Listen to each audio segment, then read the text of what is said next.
Bienvenidos a la última sesión de Antiguo Testamento 1. Nos vamos a concentrar en los libros de Esdras y Nehemías, que vamos a unir en una sola charla por razones que les van a parecer muy claras cuando pasemos por el contenido. A construir. ¿En qué terminó el libro de Crónicas? El rey Ciro de Persia hizo una proclamación diciendo que Yahweh le había dado todos los reinos de la tierra, y le había designado a él, este impío, para que edificara una casa en Jerusalén que está en Judá. Capítulo 1, versículo 1 de Esdras. En el primer año de Ciro, rey de Persia, suena familiar, para que se cumpliera la palabra de Yahweh por boca de Jeremías, Yahweh movió el espíritu de Ciro, rey de Persia, y éste hizo proclamar por todo su reino y también por escrito. Así dice Ciro, rey de Persia: Yahweh, el Dios de los cielos, me ha dado todos los reinos de la tierra y él me ha designado para que le edifique una casa en Jerusalén que está en Judá. El que de entre todos ustedes pertenezca a su pueblo, sea su Dios con él. Que suba a Jerusalén que está en Judá y edifique la casa de Yahweh, Dios de Israel. Él es el Dios que está en Jerusalén. Y a todo sobreviviente en cualquier lugar que habite, que los hombres de aquel lugar lo ayuden con plata y oro, con bienes y ganado, junto con una ofrenda voluntaria para la casa de Dios que está en Jerusalén. Vemos nosotros aquí que hay dos restauraciones de la relación de Israel a primero la tierra, del capítulo 1, versículos 5 al 2:70, y la restauración de Israel a su Dios, a Yahweh, en los capítulos 3 al 6. Note que en el capítulo 4 se describe la oposición de Zorobabel y continúa el resto de la narración que nos habla de la restauración de Israel a Yahweh. Vemos nosotros aquí que en el capítulo 3, versículo 1, dice: cuando llegó el mes séptimo y ya estando los israelitas en las ciudades, el pueblo se reunió como un solo hombre en Jerusalén. Como un solo hombre. ¿Recuerdan esto? Eco de algo. ¿Cuándo hemos oído este lenguaje?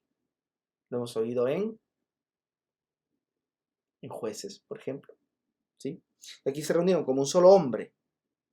Pero en este caso, ¿para qué fue? Versículo 2. Se levantaron y edificaron el altar del Dios de Israel para ofrecer holocausto sobre él, como está escrito en la ley de Moisés, hombre de Dios.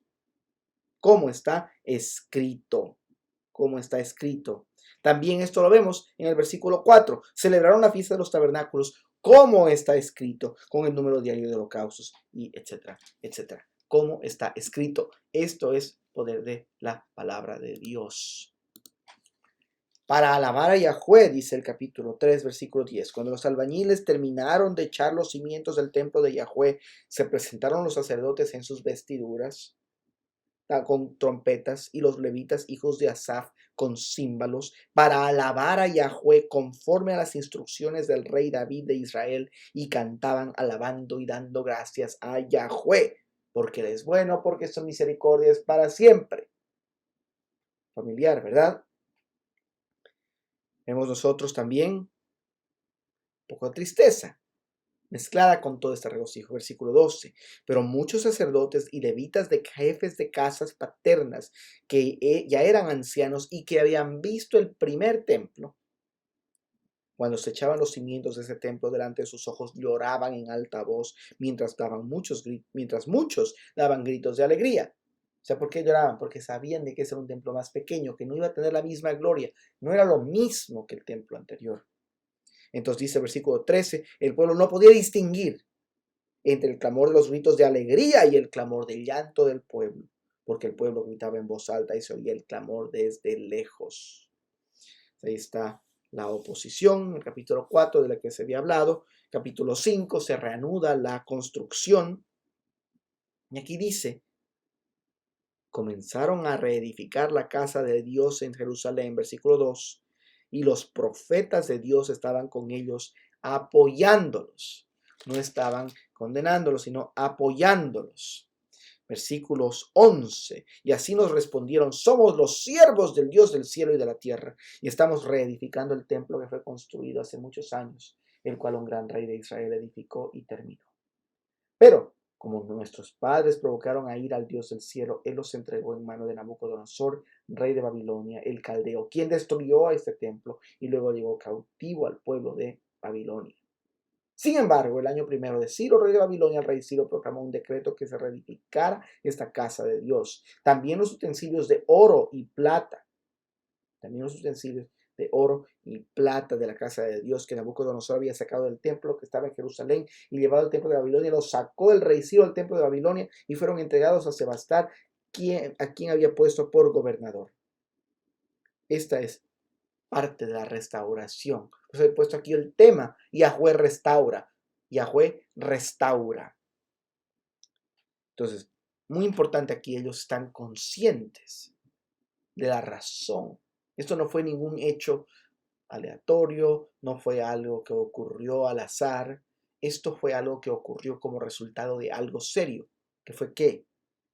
Pero como nuestros padres provocaron a ira al Dios del cielo, ocurrió esto. Vemos en la dedicación del templo, capítulo 6, versículo 16 en adelante. Versículo 18, que hicieron esto, asignaron a los sacerdotes en sus secciones y a los levitas en sus clases para el servicio de Dios en Jerusalén, como está escrito en el libro de Moisés. Como está escrito en el libro de Moisés. Versículo 22, y por 7 días celebraron gozosos la fiesta de los panes sin levadura, porque Yahweh los había llenado de regocijo y había vuelto hacia ellos el corazón del rey de Asiria para animarlos en la obra de la casa de Dios, el Dios de Israel. Aquí vemos la historia de Esdras, de los capítulos 7 al 10. Vemos que es un escriba experto en la ley de Moisés, versículo 6, que recibía pues del rey lo que él pedía, porque la mano de Yahweh su Dios estaba con él. ¿Por qué? Dice aquí, versículo 9, pues la mano bondadosa de su Dios estaba sobre él. Dios es bueno, generoso, porque Esdras había dedicado su corazón a estudiar la ley de Yahweh y a practicarla y a enseñar sus estatutos y ordenanzas en Israel. Como veríamos en el Nuevo Testamento, la fe sin obras es una fe muerta, diría Santiago, pero no nos vamos a meter en la carta de Santiago, vamos a seguir acá, pero tenemos el principio aquí. Estudiar la ley de Dios y practicarla. Estudio y práctica. Ortopraxis, ortodoxia y práctica. No solo academia, no solo estudio, las dos cosas, doctrina y práctica, fe y expresión de esta fe. Capítulo 7, versículo 13. Y ahora yo he proclamado un decreto de que cualquiera del pueblo de Israel, de sus sacerdotes y de los levitas en mi reino que esté dispuesto a ir a Jerusalén, puede ir contigo. ¡Wow! ¡Qué asombroso! Esto solo lo puede hacer Dios. Dios puede cambiar corazones e incitarles a hacer este tipo de cosas. Capítulo 8, versículo 28, estamos en el medio de la narración de todos los que volvieron con Esdras. Y aquí dice, y les dije, ustedes están consagrados a Yahweh y los utensilios son sagrados. Vigilen y guárdenlos hasta que los pesen delante de los principales sacerdotes, los levitas y los jefes de casas paternas de Israel en Jerusalén, en las cámaras de la casa de Yahweh. Versículo 31. Partimos del río Ahava el día 12 del mes primero para ir a Jerusalén, y la mano de nuestro Dios estaba sobre nosotros y nos libró de mano del enemigo y de las emboscadas en el camino. Llegamos a Jerusalén y nos quedamos allí 3 días y cumplieron esto. Todo fue pesado y contado y anotado en aquel tiempo. Ofrecieron sacrificios, holocaustos, continuaron. Esdras ora en el capítulo 9. No se han separado, dice versículo 1, los pueblos de las tierras y de sus abominaciones. No se han separado de los pueblos de las tierras y sus abominaciones. El grave peligro del sincretismo, ¿verdad? A pesar de que están redescubriendo la ley de Dios, todavía siguen pegados a sus ídolos. ¿Y qué han hecho? ¿Cuál es una de las expresiones más claras de lo que han hecho? Han tomado mujeres para sí y han tenido hijos de ellas algunos, y el linaje santo se ha mezclado con los pueblos de las tierras. Ahora tengamos cuidado de no estar hablando aquí de una aplicación errónea de esto a nuestros tiempos actuales. Aquí estamos hablando no necesariamente en términos raciales o en términos de discriminación. Aquí estamos hablando en términos de santidad. El pueblo de Dios era el pueblo de Israel y por lo tanto tenían restricciones de con quién podían casarse. Había un tipo de extranjero que se conoce en hebreo como ger, que se traduce a veces como residente permanente, pero tenemos que tener cuidado porque esto no es alguien que tiene una tarjeta verde de Estados Unidos, por ejemplo. ¿Qué es lo que decía el ger? El ger era un extranjero que se volvía parte del pueblo de Israel. Honraba a Dios, sacrificaba a Dios, alababa a Dios, se congregaba con Israel para todos los efectos necesarios, responsabilidades y deberes, eran israelitas, pero eran extranjeros que nacieron en otro lugar. Un ejemplo, Ruth. No tenemos nosotros ningún problema aquí de que vos, el hombre fiel, el hombre de Dios, se casa con la moabita, que es extranjera. El problema aquí no es un problema de raza, como lo he dicho, no es un problema de discriminación, es un problema de pertenencia a Yahweh, de pertenencia al pueblo de Dios, que es lo que muchas veces nosotros en la iglesia escuchamos como el tema del yugo desigual. Y no me quiero meter al Nuevo Testamento, pero estamos hablando acerca de ese tipo de situaciones. Entonces aquí lo que vamos a leer nosotros en Esdras y Nehemías como la respuesta tanto de Esdras y Nehemías como del pueblo a esto, es una respuesta digna del problema que tenían. ¿Qué representaba que ellos se hayan casado con mujeres extranjeras? Representaba que estaban desobedeciendo a Dios, representaba que estaban deshonrando a Dios y representaba que estaban mezclando la nación de Dios con naciones paganas y llenándose de este sincretismo. A tal nivel que eso nosotros lo hemos visto con David y Salomón incluso, que han hecho cosas terribles en este tema. Entonces, mucha atención, mucho cuidado, no estamos hablando de esto, no estamos hablando en términos modernos tampoco, incluso en términos bíblicos, como les he dicho, Ruth y Boaz les dan un ejemplo a ustedes de que ese no es el caso. Pero aquí estamos viendo de matrimonios con personas completamente paganas que no tienen nada que ver con Yahweh. Y eso es lo que resulta en lo que describe aquí el texto en el versículo 2, como dice, la mano de los príncipes y los gobernantes ha sido la primera en cometer esta infidelidad. Infidelidad. Entonces, él se queda, dice, él se queda avergonzado y atónito, confuso acerca de esto, dice.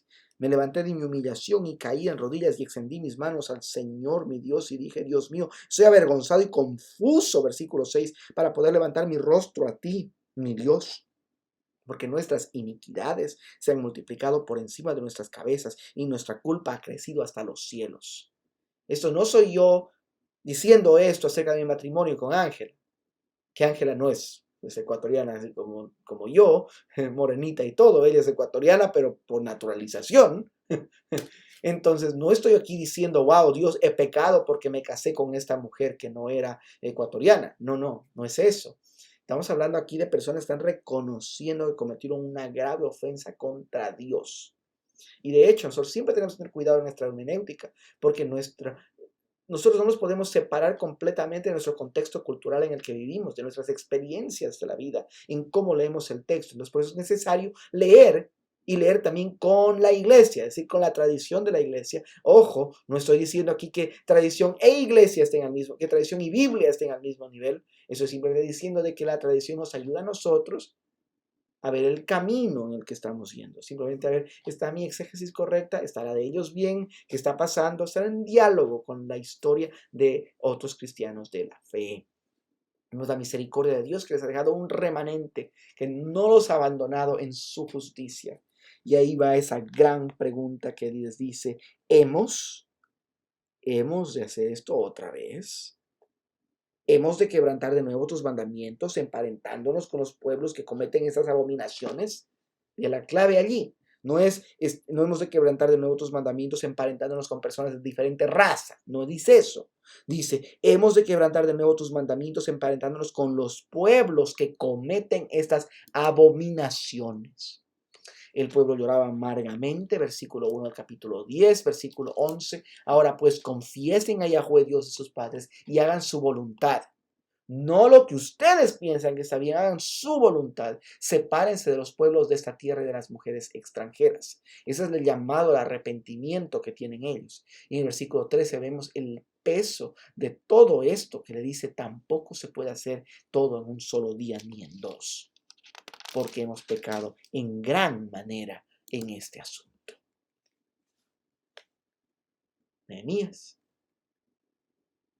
Y antes de empezar, capítulo 1, versículo 1 de Nehemías, yo he puesto aquí que Yahweh restaure. Eso ya lo hemos hecho claro. Pero también vemos que su palabra es eficaz. Yahweh restaura y su palabra es eficaz. Es la palabra, es a través de la lectura de la palabra de Dios que se ve este arrepentimiento, este cambio, este deseo de honrar al Señor. Vemos la reconstrucción de la muralla en Jerusalén, en capítulo 1 al 7. Vemos gran aflicción y oprobio del remanente, una muralla derribada y puertas quemadas. Yo les decía en la clase anterior que recuerden ese tipo de palabras porque iba a importar acá. A pesar de que, como les había dicho yo, que tenemos que ver en Antiguo Testamento 2 cierta relación en el orden de los libros de la Biblia. Pero por ahora, quedamos allí y veamos de que hay una conexión. Oración a Dios, capítulo 1, versículos 5 al 11. El grande y temible Dios le pide que esté atento a sus oídos, y abiertos sus ojos. Él confiesa sin ningún tipo de pelo en la lengua. Hemos procedido perversamente contra ti y no hemos guardado tus mandamientos. Y le da esta promesa. Pero si se vuelven a mí y guardan mis mandamientos,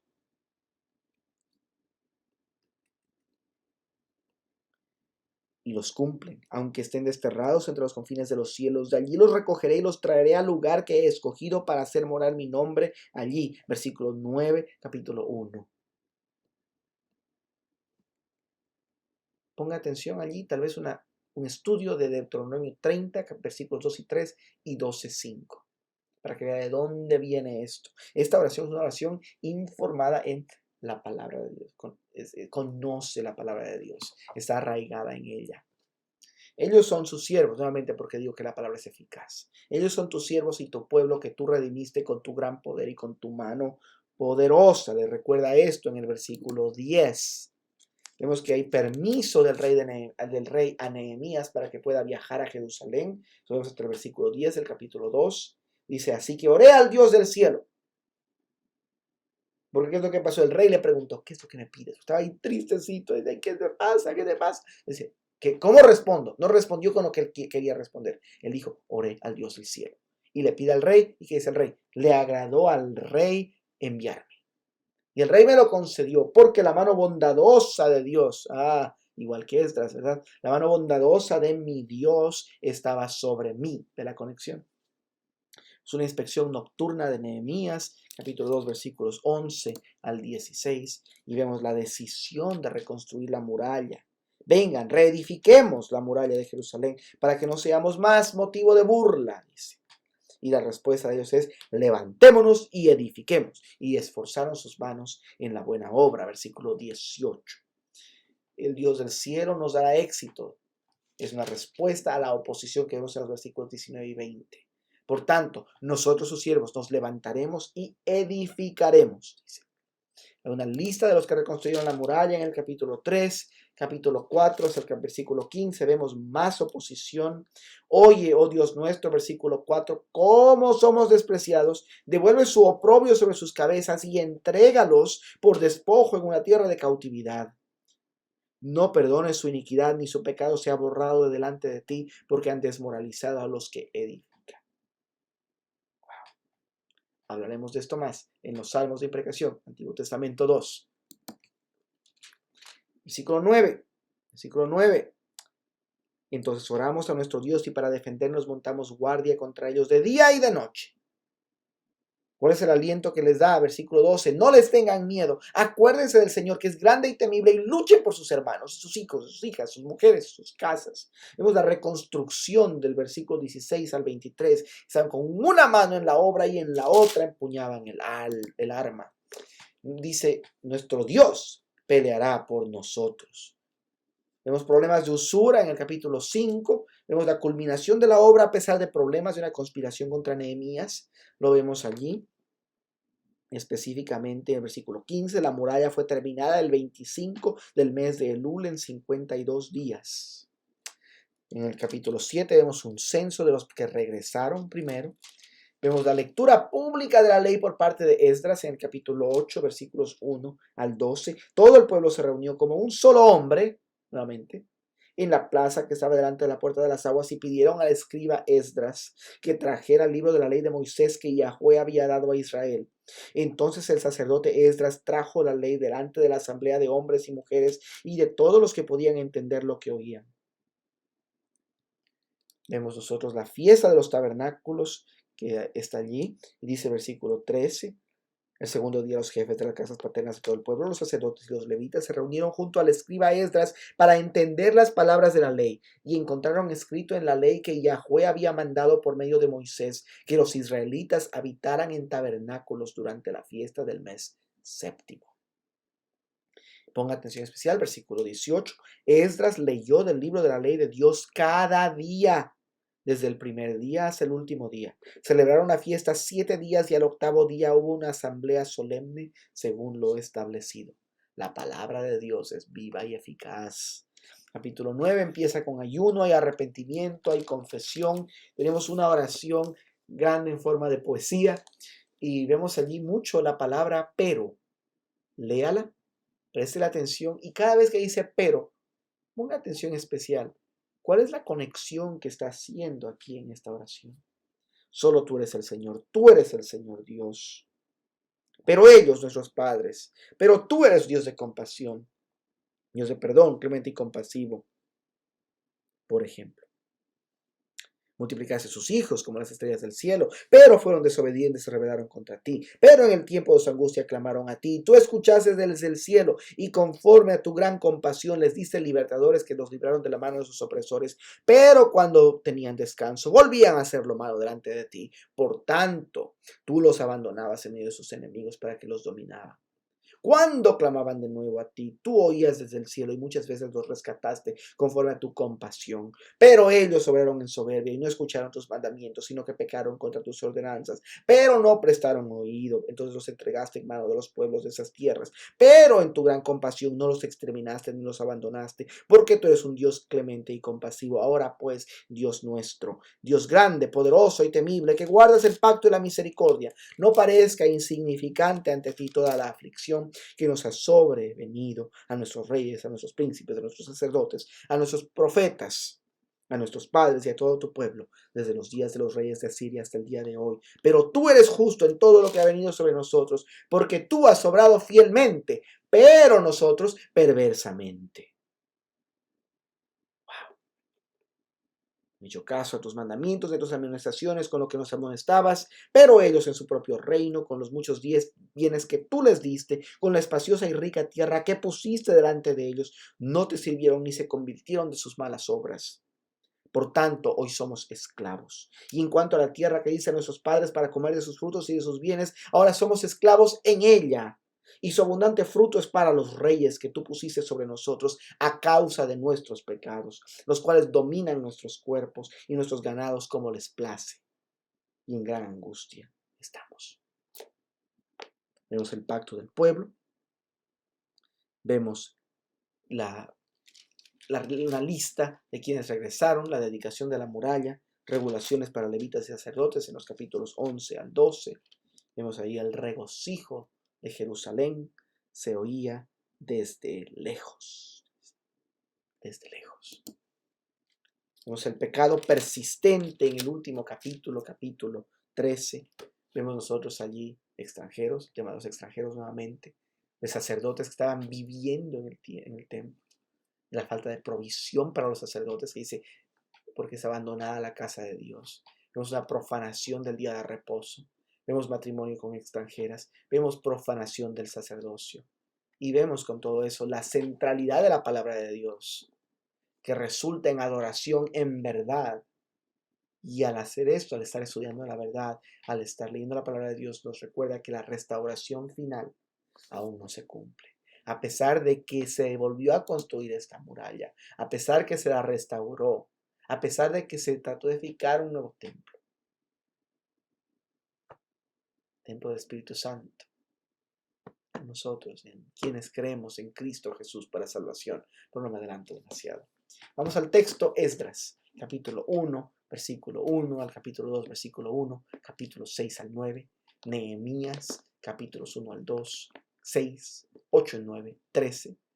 Énfasis especial en Esdras 7 y 9 y Nehemías del 8 al 9. Antes de despedirnos, quiero recapitular lo que hemos estudiado de la siguiente manera. Como indicaba yo en el video de presentación de la clase, tenemos nosotros un rompecabezas de varias piezas que vamos a ir armando. Lo que hemos hecho en la lectura de Génesis hasta Nehemías ha sido darnos estas piezas, una tras otra. Es nuestra labor como ministros de la palabra de Dios, como estudiantes de la palabra de Dios, como creyentes, como hijos redimidos, adoptados del Padre a través de Jesucristo. Tomar todas estas piezas de las Escrituras, amarlas, procesarlas, entenderlas, conocerlas, ponerlas en la historia de redención y buscar la interpretación más fiel que podamos. Yo les decía a ustedes, por ejemplo, ha habido momentos en la vida, en la historia del mundo, en los que un matrimonio interracial se consideraba un pecado por una aplicación errónea de los textos que hemos visto, por ejemplo. O la aplicación errónea de esos textos se utilizaba como una excusa, como una justificación para hacerlo. ¿Qué es lo que hemos visto? Dios creó un mundo bello, perfecto. En el principio, Dios creó los cielos y la tierra. No hubo nada malo.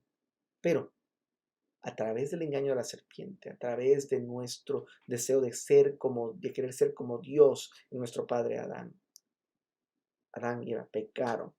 Adán pecó y ese primer Adán introdujo al mundo todo lo que es pecado, dolor, agonía, sufrimiento. Y a partir de Génesis 3, hasta ese momento, la creación, como dice Romanos 8, gime en anticipación de la restauración que viene. Y que es lo que hemos visto nosotros en el curso de la historia de la redención, que el pueblo de Israel primero recibe una gran promesa a través de Noé, una gran promesa a través de Abraham, y vemos que a pesar de eso caen en esclavitud. Dios los saca de la esclavitud, los restaura de eso y caen en su idolatría, caen en sus quejas, caen en su pecado. Y una y otra vez hay consecuencias de sus pecados, pero si hay arrepentimiento también hay restauración. Y vemos nosotros de que siempre Dios ha sido fiel al pacto a pesar de nuestra infidelidad. Una y otra vez en cada uno de estos libros lo hemos visto de una manera o de otra manera. Dios ha sido fiel. Entonces, ¿qué quiero que ustedes lleven del Antiguo Testamento a sus vidas, a sus iglesias, a sus familias? Que Dios es fiel, que Dios es clemente y compasivo, lento para la ira y abundante en misericordia, que Dios es bueno y generoso y que su creación está siendo restaurada. Y que nosotros tenemos una gran misión para que todo pueblo de la tierra conozca el nombre de Yahweh y le rinda adoración en espíritu y en verdad. Y pues como Nehemías, como Esdras, nosotros estamos en esto, en este trabajo diario de reconstruir una muralla que ha sido destruida por el pecado. Con la palabra de Dios como nuestra arma de doble filo, capaz de penetrar lo más profundo y lo más duro del corazón terco. Y nuestro trabajo en la otra. Seamos fieles siervos de Dios, listos para responder a nuestro Creador y listo para presentarles a un mundo que está completamente sin el Señor, la verdad de nuestro Creador fiel, que les perdona y les recibe con brazos abiertos en Jesucristo. Y pues el Evangelio está aquí. El Evangelio está en el Antiguo Testamento. Podemos predicar de que hay restauración a través de un sustituto, que estos sacrificios que habíamos estudiado solamente eran temporales y que si nosotros todavía tuviéramos que hacerlos, no pudiéramos ni siquiera tener esta clase sin yo haber tenido que ir a purificar ni sé cuántas veces. Qué olor que tuviera toda esta casa a tanto cabrito y a tanta cosa, porque mi pecado es grande también. Gracias a Dios puedo arrepentirme.